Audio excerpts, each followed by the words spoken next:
Assalamualaikum, salam sejahtera. Selamat kembali ke podcast Pusat Pengajian Komunikasi yang dinamakan sebagai ComMinds ataupun nama panjangnya Communication Minds, yang mana podcast ni kita wujudkan sebagai salah satu platform untuk memperkenalkan pendidikan di pusat pengajian ni, termasuklah pendidik-pendidik pusat pengajian. Dan dalam episod lepas kita ada episod bersama dengan Nani, pelajar PhD kita di pusat pengajian ni. Dan hari ini sebelum saya tunjukkan kepada anda semua tetamu istimewa seorang lagi dalam episod 7, seorang lagi pelajar PhD kita, saya akan perkenalkan sebentar lagi. Saya nak jemput dulu yang dah tonton kita punya podcast dalam episod sebelum ni. Jangan lupa share, jangan lupa like dan juga kongsikan kepada rakan-rakan anda. Tapi yang tiba-tiba jadi penonton hari ni, mungkin dah episod 7, tiba-tiba baru nampak, alah, apa podcast ni? ComMinds ke? Jangan lupa untuk flip sikit. Kami ada episod 1 hingga episod 6 untuk anda tonton, dan pelbagai kita kongsikan.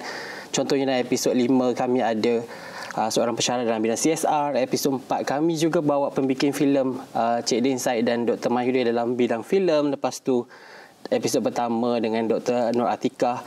Dan hari ini dah jauh perjalanannya, dah episod 7 kami bawakan. Mungkin kamera boleh rolling sikit kepada anda semua. Hamzani, pelajar PhD kami. Okey Ham, apa khabar? Khabar baik, Doktor. Terima kasih kerana sudi terima jemputan kami untuk episod 7 ni. Sebab kita tahu, yelah, masing-masing pun sibuk. Ham pun tak berada di sekitar kampus kan? Tinggal di Kedah ya, Ham? Dia di Kedah. Terima kasih Specifically datang. Alostar. Alostar ya. Specifically Alostar datang jauh-jauh ke sini. Mungkin sedikit perkenalan kepada penonton, latar belakang Ham. Sebelum ni bekerja ke? Dan sekarang PhD dalam bidang apa? Ya, dan siapa mungkin penyelianya? Okey, Assalamualaikum semua. Saya Hamzani. In short, Hams lah. Okey. So, sebelum ni saya bekerja sebagai pensyarah di UiTM, dan sekarang ni saya adalah pelajar sepenuh masa di USM School of Communication, dan sedang melanjutkan pengajian di peringkat PhD di bawah penyeliaan iaitu Dr. Atikah Abdul Rahman, kita punya tetamu yang pertama. Timbalan dekat akademik kita, Dr. Atikah. Jiran saya sekarang ni. Ya. Dan co-supervisor Ham, co-supervisor professor saya adalah Associate Professor Dr. Syuhaida kan? Okey, ya. InsyaAllah kita akan panggil nanti. Soon kan, masing-masing tengah susun jadual sekarang ni. Baik, sorry, bidang pendidikan tadi dalam topik apa? Okay. Bidang pendidikan saya, kalau dalam bahasa Inggerisnya adalah consumer behaviour, on purchase intention, dalam talian, atas talian. Kalau dalam bahasa Melayu dia adalah komunikasi persuasif. Okey, so tingkah laku pengguna lah. Tingkah laku pengguna dalam talian ya. Ya, betul. Okey. Mengapa Ham berminat untuk menerokai bidang pendidikan ni? Okay. Terus kita ke arah itu. Okey. So basically kalau dalam talian ni sebenarnya sebelum saya meneruskan pengajian dalam bidang PhD ni, saya menganggap bahawa tingkah laku dalam talian ni adalah salah satu yang simple dan sangat direct. Tetapi apabila saya menyelami dalam bidang akademik, bahawa informasi yang saya dapat melalui industri dan pengetahuan dalam bidang akademik adalah sangat berbeza, kerana tingkah laku manusia di dalam talian ini adalah sangat kompleks, dan ia terus memberikan saya inspirasi untuk saya meneruskan dalam untuk menyumbang kepada pengetahuan bagaimana saya boleh explore dan juga contribute kepada body of knowledge dalam mengetahui dan juga menganalisa tingkah laku pengguna di atas talian. Dan saya percaya ini adalah satu topik yang sangat penting era ni, sebab kita tahu sekarang most of us, maksud saya sendiri pun kan, kita adalah juga sebenarnya consumer, pengguna dalam talian yang membeli, melihat iklan dan terpengaruh juga kadang-kadang dengan social media influencer, for example, yang mempromosikan pelbagai bentuk barangan ataupun services kan dalam talian. Dan topik ni saya juga percaya dia boleh memberikan banyak input lah dalam bidang ini, termasuk kepada secara spesifiknya komunikasi pemujukan itu sendiri yang melibatkan kepenggunaan ya. Ya, betul. Boleh saya tambah sikit, Doktor? Boleh, sila. Okey, sebagai contoh, di dalam talian ni sebenarnya kita punya proses sangat kompleks, seperti Google, iaitu mereka telah pun membuat analisa di mana proses pembelian atas talian bukannya linear. kerana proses dia sangat-sangat kompleks. They call it as messy middle, di mana proses evaluasi dan interpretasi itu adalah sangat kompleks, di mana kita kadang-kadang setiap hari kita akan membuat evaluation. Nak beli satu-satu barang tu pagi, petang, malam, kerana kita akan ada banyak stimuli. So sebelum kita membuat proses pembelian tu, memang kita akan terikat dalam proses, dan bagaimana untuk kita memudahkan adalah salah satu konteks yang kita perlu dalami, kerana dalam bidang industri dan dalam bidang akademik ni tak sampai lagi pace dia untuk mengejar industri, bagaimana untuk kita contribute bagi memudahkan proses pembelian atas talian. Bercakap tentang industri ni kan, macam mana kajian ni? Kadang-kadang kalau penonton yang mungkin tak begitu spesifik dalam research akademik ni kan, mereka akan menganggap bahawa ialah sembang akademik je, tapi apa betul-betul sumbangan kajian ni kepada real industri kan. Saya dah dapat queue dah tu. Mereka kata jemput minum, jemput minum. Masa lepas saya dah ditegur dah. Jemput minum saya minum. Terima kasih doktor. Jemput kopi yang simple je daripada kami. Sedap. Terima kasih. Saya dah dapat queue dah. Minggu lepas sampai ke hujung baru sejuk episod lepas, bukan minggu lepas. Kopi pun dah sejuk. Hari ni rakan-rakan bagi queue, jemput minum. Okey. Sambil-sambil tu balik, macam mana kajian macam HAM ni boleh betul-betul menyumbang kepada dunia industri sebenar, terutamanya kita bercakap tentang industri yang melibatkan periklanan ataupun jual beli services dan sebagainya. Sebenarnya kalau kita tengok ada dua aspek kajian lah. Satu di mana kita akan melihat outcomes, apa yang akan terjadi selepas itu, dan seterusnya di dalam bidang saya iaitu study bagaimana tingkah laku pengguna. Tingkah laku pengguna ni di mana kita cuba untuk memahami bagaimana pengguna boleh kalau dikatakan dalam ayat akademik ni di-engineer lah. Di-engineer untuk memujuk dan juga untuk kita persuade mereka supaya tingkah laku tu boleh dimudahkan. Contohlah, sebenarnya manusia ni secara senangnya ada dua jenis cara pemikiran.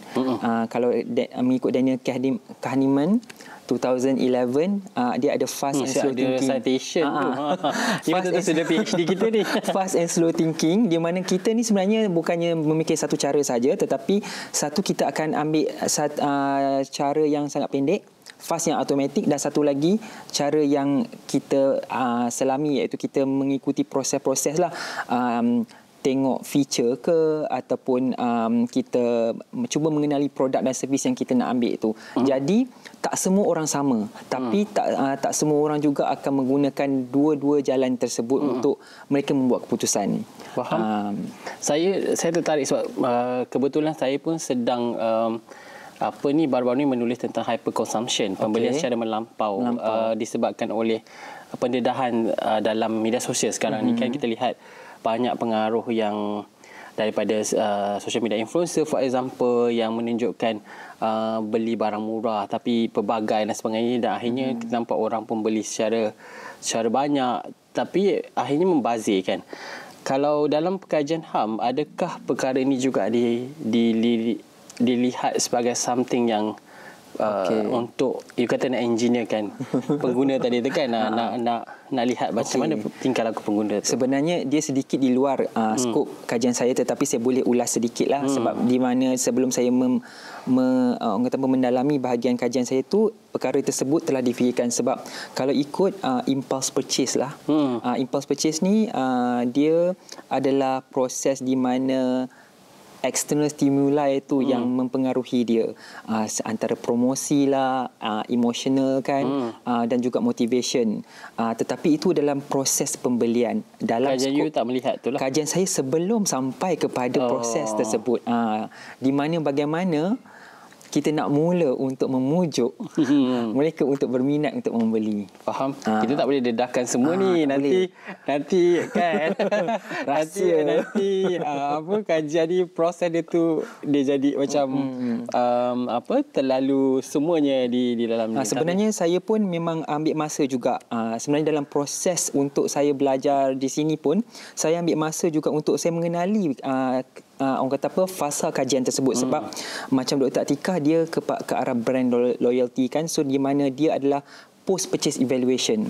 Yang macam doktor kata tadi itu adalah di mana dalam proses pembelian tersebut. Maksudnya sama ada dia rasional ataupun dia impulse. Kalau macam saya, sebelum kita bermula proses pembelian tu.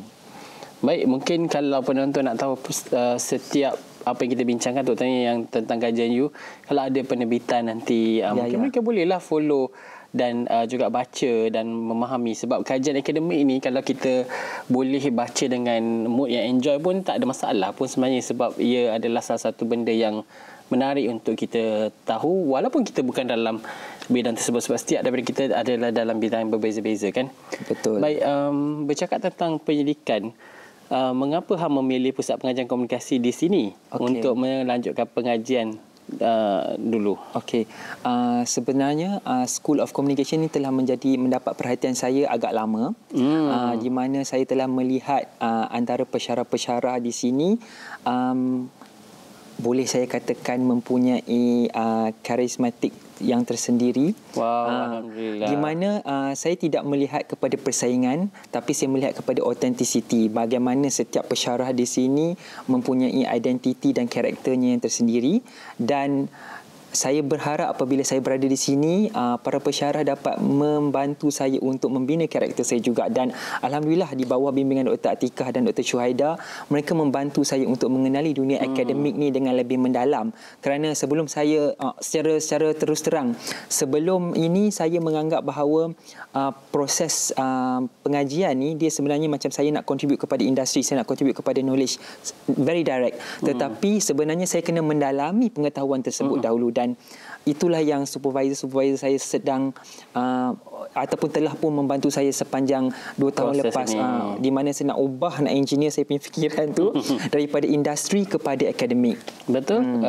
Itulah keindahan dalam menjalankan pengajian, especially PhD, sebab kadang-kadang orang anggap nak dapatkan doktor, nak dapatkan segulung ijazah yang klisenya kan, tapi mereka perlu lihat sebenarnya di dalam proses tu kan, betul. Dan dalam bersama penyelia kita, bersama rakan-rakan sini. Dan mungkin tak lupa kita nak mention, Hamzani juga adalah mantan Presiden Persatuan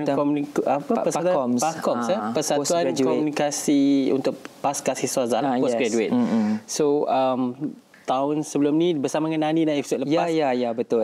Saya sendiri sebenarnya melihat banyak sumbangan yang telah dilakukan oleh PAKOMS, terutama dalam membangunkan interaksi dan juga hubungan yang baik antara pelajar pasca siswa di pusat pengajian, dan memberikan banyak ruang untuk menimba ilmu yang bukan hanya dalam research saja tapi pelbagai sebagainya lah. Dan bagaimana hang melihat jika ada mereka di luar sana, terutama di Malaysia sekarang, yang ingin sambung pengajian di sini kan, apa saranan you? Okey, sebenarnya sebelum saya masuk melanjutkan pelajaran di USM ataupun di peringkat PhD, kita always tahu PhD is a lonely journey. Tetapi Alhamdulillah sepanjang pengajian saya dan di sini, yes, it is actually a solo journey, but it's not lonely because dalam melalui PAKOMS, kami melihat pengajian peringkat PhD ini lebih berwarna, iaitu colourful, iaitu di mana kami berterima kasih sangat-sangat kepada pihak pusat pengajian, pihak USM dan seluruh staf di dalam pusat pengajian ini kerana membantu kami dalam menjadikan journey ini lebih baik, kerana di mana kita boleh melaksanakan aktiviti akademik, dan selepas kami berkenalan, kami pun banyak menjalani aktiviti di luar akademik seperti aktiviti sukan bersama-sama. So PAKOMS dan School of Information so far bagi saya one of the best experience. Alhamdulillah. Kita harap lebih ramai lagi feedback yang positif, pelajar dan juga mendapat feedback yang positif lah. Itu yang kita nak. Sebab at the end of the day, ini adalah satu institusi untuk membangunkan modal insan, dan dalam konteks penyidikan, penyidik akan datang yang mampu menyumbang kepada bidang-bidang mereka sendiri dan juga komunikasi secara menyeluruh.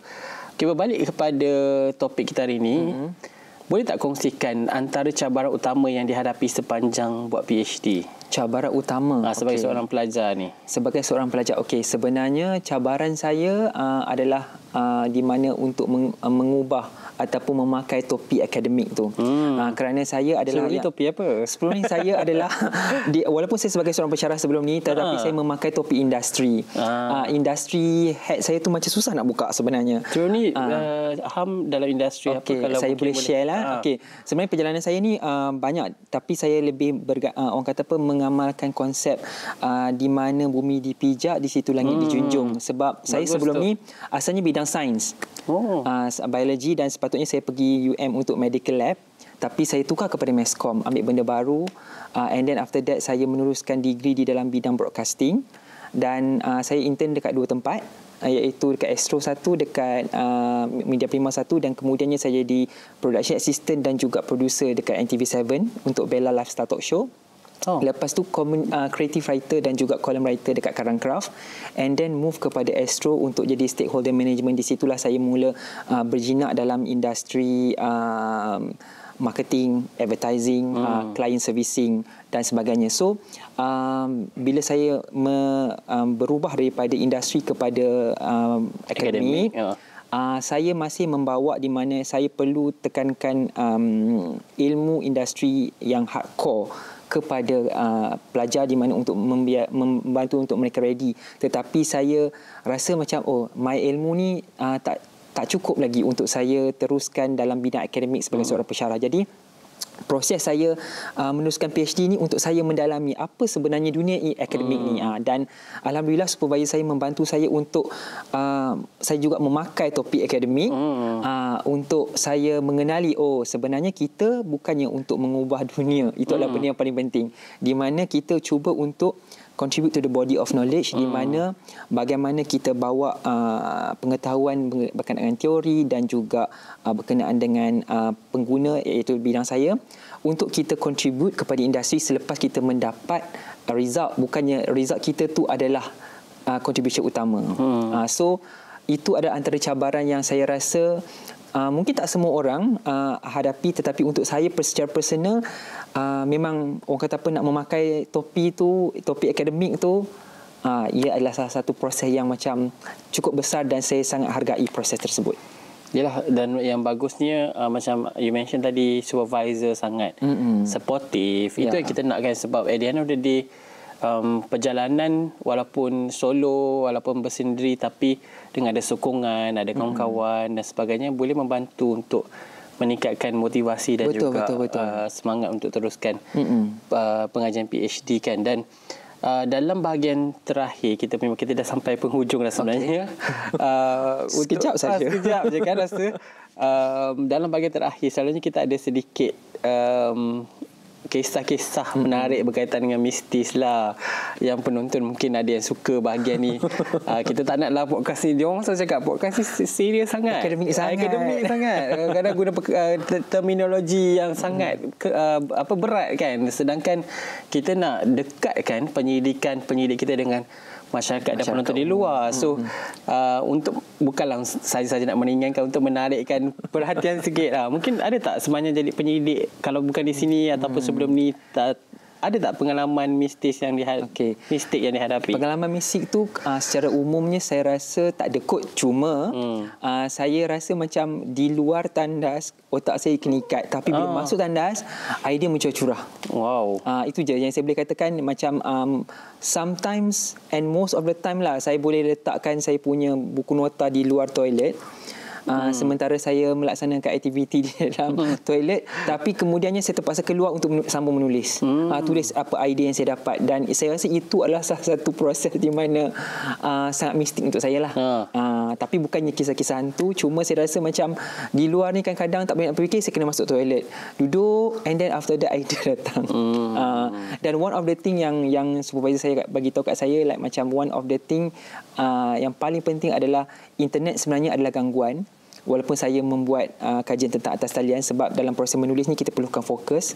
So di luar daripada internet tu, saya rasa saya dapat berfikir dan otak akan lebih berkembang apabila kita force. Kadang-kadang saya rasa dalam episod kelima Dr. Suryati ada mention juga kebergantungan kepada, bukan internet lah, AI dia mention lah itu.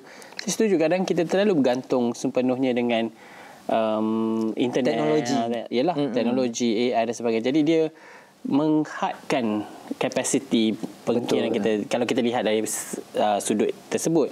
Tapi kita tak nafikan teknologi ini membawa manfaat yang sangat baik, sebab kita pun dalam komunikasi bergerak sama dengan perkembangan teknologi, dan kita rasa kalau dia digunakan secara beretika dengan betul, tak ada masalah pun sebenarnya kan.